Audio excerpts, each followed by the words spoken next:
Praise the Lord, hallelujah. प्रभु यीशु मसीह में मेरे सब बहन भाइयों को जय मसीह की। आप सबका स्वागत है जीवत परमेश्वर की जीवत हजूरी में, जिसमें आने के बाद आपका जीवन कभी भी सेम नहीं रहता। और जब आप परमेश्वर के पवित्र वचनों को सुनते हैं और उनके अनुसार अपने जीवन में काम करते हैं, तो सचमुच आप अपनी गवाही को, अपनी टेस्टमनी को अपने जीवन में रिसीव करते हैं।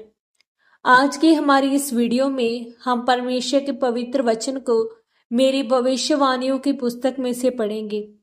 ये पवित्र वचन परमेश्वर के दास प्रेरित डॉक्टर अंकु यूसुफ नरूला जी के द्वारा लिखे गए हैं। पवित्र वचनों के इन गहरे भेदों को पूरे ध्यान से सुने, ताकि ये वचन आपके जीवन में 100 गुना फलों को लेकर आए। आज का वचन, मसीही में परिश्रम क्या है। जब हम पवित्र बाइबल में पहला कुरिन्थियों 15 अध्याय उसके 58 वचन में पढ़ते हैं तो लिखा है, हे मेरे प्रिय भाइयों, दृढ़ और अटल रहो और प्रभु के काम में सर्वदा बढ़ते जाओ, क्योंकि ये जानते हो कि तुम्हारा परिश्रम प्रभु में व्यर्थ नहीं है। मेरे प्रियो, मुझे 2004 में परमेश्वर में आने के बाद भी आत्महत्या करने की ओर से मेरा ध्यान नहीं हटता था, लेकिन मैं चर्च से, परमेश्वर के वचनों से जुड़ा हुआ था। तब परमेश्वर ने मुझसे इस वचन के द्वारा बात की थी कि इसलिए मेरे भाइयों, दृढ़ और अटल रहो, तुम्हारा परिश्रम प्रभु में व्यर्थ नहीं है। तब ये वचन मेरे दिल को छू गया और मैंने उसी वक्त सोचा, अगर मैं मेहनत करूं, परिश्रम करूं, तो मैं अपनी बीमारियों से, डिप्रेशन से, दुष्ट आत्मा से, हर एक मुसीबत से आज़ाद हो सकता हूँ। फिर मैंने मेहनत करनी शुरू की, यानी उपवास रखने शुरू किए। इस तरह परमेश्वर ने मुझे उपवास इसलिए शुरू करवाए ताकि मैं परमेश्वर में और उसके वचन में आगे बढ़ सकूं। इस कारण परमेश्वर ने मेरे जीवन में डिप्रेशन को, दुष्ट आत्मा को, बीमारी को इस्तेमाल किया, क्योंकि परमेश्वर का असली मकसद तो मुझे अपने कामों के लिए इस्तेमाल करना था। मेरे प्रियो, अगर आज आप भी बीमारी में, दुष्ट आत्मा में, डिप्रेशन में हो सकते हो, और हो सकता है कि आप चंगे नहीं हो पा रहे हो, लेकिन आपको ये बात याद रखनी है कि परमेश्वर चाहता है कि आप अपने जीवन में परिश्रम को, यानी प्रार्थना को, उपवास को बढ़ाएं, ताकि परमेश्वर आपके जीवन में अपनी असली मर्जी को जाहिर कर सके और आपको उस मर्जी के अनुसार इस्तेमाल कर सके।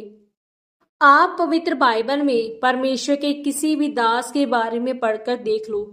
उन्होंने बिना परिश्रम किए परमेश्वर के भेद को, रहस्य को नहीं प्राप्त किया, क्योंकि आपकी उत्तम आशीष आपकी ज्यादा मेहनत के ऊपर ही निर्भर करती है।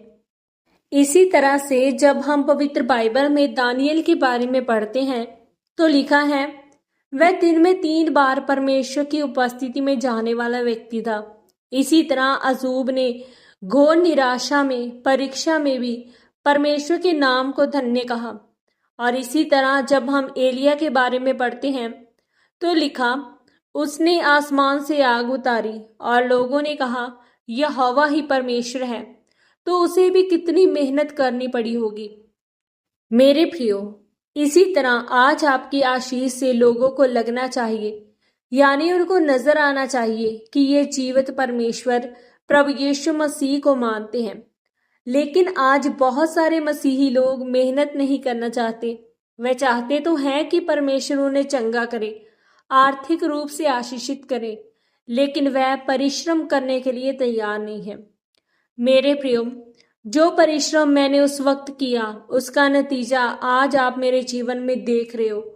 इसलिए अगर आज आप भी अपने जीवन में ऐसा रिजल्ट देखना चाहते हो, तो आप हर परिस्थिति में परमेश्वर की महिमा करो, मेहनत करो, यानी अपनी प्रार्थना, बाइबल पढ़ना और उपवास को बढ़ाओ। तब देखना परमेश्वर आपके जीवन में ऐसी आशीषों को देगा जो आपने कभी सोची नहीं है। आमीन। प्रार्थना। सर्वशक्तिमान परमेश्वर, इस वचन के लिए मैं आपका धन्यवाद करती हूँ। परमेश्वर, मैं ये प्रार्थना करती हूँ कि आप मुझे प्रार्थना करने का, उपवास रखने का, पवित्र बाइबल पढ़ने का, पवित्रताई में जीवन व्यतीत करने का अनुग्रह दीजिए, क्योंकि परमेश्वर मैं आपके अनुग्रह के बिना कुछ नहीं कर सकता। प्रभु यीशु मसीह के पवित्र और सामर्थ्य नाम में हम मांगते हैं। आमीन, आमीन और आमीन।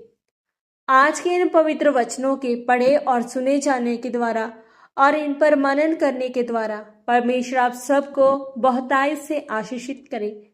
सबको जय मसीह की। God bless you all.